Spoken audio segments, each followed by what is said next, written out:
33 coat बच्चों के देखते ही देखते वो पक्षी आया और पानी में डूब गया और डूबने के बाद फिर निकल के भाग गया। देखा एक पक्षी होता है ऐसे। ये बच्चों ने देखा तो कहने लगे अरे गुरु जी ने कह दिया है कोई पक्षी का जूठा नहीं होना चाहिए, ये पानी को नहीं ले जाते। बोले ये पक्षी का जूठा हो गया, अब कहाँ जाए? बोले चलो दूसरे जगह देखते हैं। 33 ही बच्चे वहाँ से निकले और चलते चलते एक तालाब के किनारे पहुँचे। तो तालाब में जाके देख रहे थे और अचानक एक गाय आई, वो तालाब का पानी पीने लगी। अरे बोले ये भी गाय का जूठा हो गया। बोले गुरुजी ने बोले कहे बोले कोई पशु का भी जूठा नहीं चाहिए, अब कहाँ चले? बोले मेरे भाई वो 33 ही बच्चे घूमते घूमते अमरकोट का टीला पहुँच गए। बोलते अमरकोट का टीला जब पहुँचे वहाँ से टीला से जल की धार जमीन से निकल रही थी, जो आज भी निकल रही ना, वही धार को इन लोगों ने देखा तो कहने लगे ये जो धार निकल रही है ये जूठा नहीं माना जाएगा, क्योंकि ये जमीन के अंदर से निकल रही है। अंदर कोई पक्षी घुसेगा क्या? कोई पशु घुसेगा? क्योंकि कुमार ने बोला था कोई पशु पक्षी का जूठा नहीं होना चाहिए।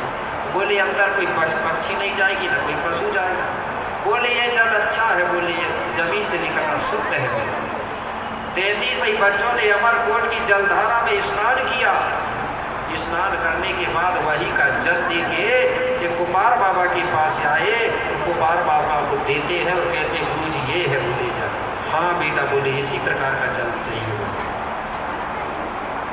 अब कहने लगे बेटा कुमार बोले आपने जल पानी ये लेके तो आ गए, आप बोले हमारे फड़ापेन में चढ़ाने के लिए बोले कुछ पत्ती लेके आ जाओ।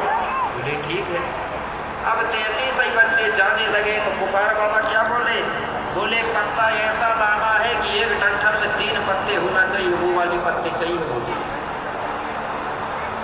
अब ये लोग गए तो इनको बेल का पत्ता मिला तो देखे उन्होंने तो बेल के पत्ते में 3 होते हैं एक डंठल में। बोले ये सही है, गुरु जी ने 3 पत्ते वाला बोला। फिर चलते चलते आगे बढ़े तो पलसा पत्ता मिल गया। तो पलसा में भी होते हैं ना 3, जितने भी 3 वाले हैं तो पत्ते लेके आ गए, जितना मिला गुरु जी को दिए। गुरु जी कहने लगे ठीक है। बोले एक काम तो और करो। बोले पत्ते ले आए आपने, पानी ले आए, बोले फूल भूल गए बोले आपने। बोले गुरु जी आपने तो बोले नहीं। बोले अभी भी समय है लेके आ जाओ। तो बोले गुरु जी फूल काहे के लाना है? बोले फूल ऐसे फूल लाना है जिसको हाथ से तोड़ना ना पड़े। बोले हाथ से मत तोड़ना है, अपने आप टूटे हुए चाहिए और ताजे चाहिए। बोले ठीक है। अब ये बच्चे निकल गए। उसी समय मेरे भाई महुआ गिर रहे थे, हीरो फुंगार जानते हैं ना इसको, तो दुनिया सब राज्य के जानते हैं क्योंकि दवाई बनती है इससे, बहुत जल्दी समझ जाते हैं। चाहे वो मध्य प्रदेश हो, चाहे MP हो, चाहे महाराष्ट्र हो, चाहे उत्तर प्रदेश हो, चाहे बिहार हो, सब जगह जानते हैं। भले और कुछ नहीं जानेंगे और जानना भी चाहिए। क्यों जानना चाहिए? क्योंकि हमारे बूढ़ा देव और बड़ा देव को चाहता है इसलिए जानते हैं, ठीक है ना। तो मेरे भाई ये चलते चलते जंगल पहुँचे तो जंगल में सुबह सुबह महुआ टपकते और दिन में भी टपकते हैं। ये जंगल में घूम रही थी। महुआ की तो प्राकृतिक है भाई, वो तो टिपकता ही है। टपक रही थी, इनने देखा और कहने लगे यार ये पेड़ है अच्छा है, देखो ये अपने आप कह रहा है कि बेटा इधर आओ इधर आओ, ये फूल ले जाओ, ये सारा कर रहा है। बोले इसका संकेत है। बोले ये बच्चे महुआ के पेड़ के नीचे पहुँचे और ऐसे हाथ लगा दिए। कोई बच्चे के हाथ में 2-2, 3-3 महुआ के फूल टिपक गए।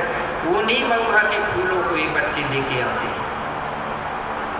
गुरु को दिए तो गुरु कहने लगा हाँ बेटा बोले यही महुआ का फूल चढ़ाना है। बोले हमारे बड़ा देव को।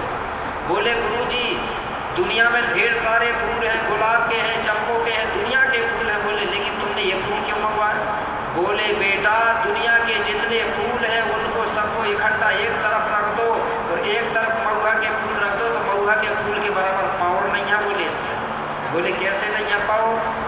बोले ये दूसरे फूल बोले कुछ देर के बाद में सूख जाएंगे। बोले और ये महुआ के फूल बोले सूखने के बाद भी पानी में डालो तो ताजे हो जाते हैं। बोले और महुआ का फूल बड़ा ताकतवर है। बोले ये फूल थोड़ी है बोले ताकतवर। बोले कैसे ताकतवर गुरु जी?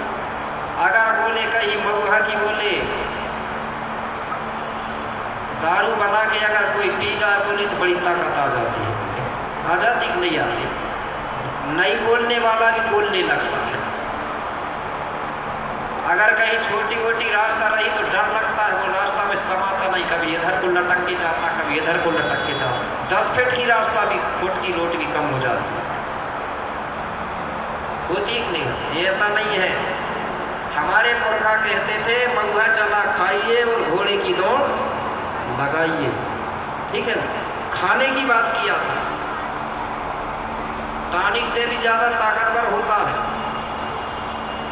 नहीं है विश्वास तो खा के देखना। रोज को बढ़िया महुआ लेना, 11 ही महुआ के फूल लेना और 11 ही चना, किशमिश बादाम भी फेल है मेरे भाई। तब तो महंगा है महुआ, लेकिन हमारे लोग एक ही चीज का उपयोग समझ रहे हैं कि इसकी दारू बस बनती है। महंगा है कि नहीं? किशमिश बादाम का काम करता है। तो ये महुआ जो है इसको हमारे भूमिका लोग इसलिए चढ़वाते हैं। अब धीरे धीरे उसका परिवर्तन हुआ तो लोग कुछ दारू चढ़ाने लगे कुछ जगह। लेकिन मेरे भाई मैंने अच्छे से इसका खोज किया, पहले दारू नहीं चढ़ती थी। हाँ, ये बात मान सकता हूँ कि महुआ की दारू जो है वो दवा के रूप में बनाया जाता था, प्रयोग करते थे व्यक्ति। वो दवा के लिए बनाया था, ये अल्कोहल है। और महुआ इसलिए चढ़ाते थे हमारे देव में, उसके जगह में दारू चढ़ाने। महुआ का जो रस है, महुआ का जो सुगंध है, वो नकारात्मक ऊर्जा को खत्म करता है। जैसे वो वायरस होता है ना, जैसे अभी देखा होगा आपने जब कोरोना की बीमारी चल रही थी ना, उस समय कुछ लोग बोलते थे, सुना था मैंने कि महुआ की दारू पीने वाले को बोले कोरोना नहीं होता। और महुआ का जो रस होता है वो सैनिटाइजर का काम करता है। करता है नहीं? अगर महुआ का पानी उसको हाथ में लगा लो तो अपने आप जो खराब वायरस है वो खत्म होता है। जहाँ पर महुआ गिरता है, पेड़ रहता है, वहाँ आप रहोगे, वहाँ महुआ के किनारे रहने वाले लोगों को कोरोना नहीं हुआ। हमारे क्षेत्र में तो बहुत महुआ गिरते हैं, आप इधर है कि नहीं? शहरों में क्या मिलेगी महुआ? उसको पानी में डाल दो, उसका पानी को नीम की पत्ती से छिड़कना चाहिए। किसकी पत्ती से? नीम की।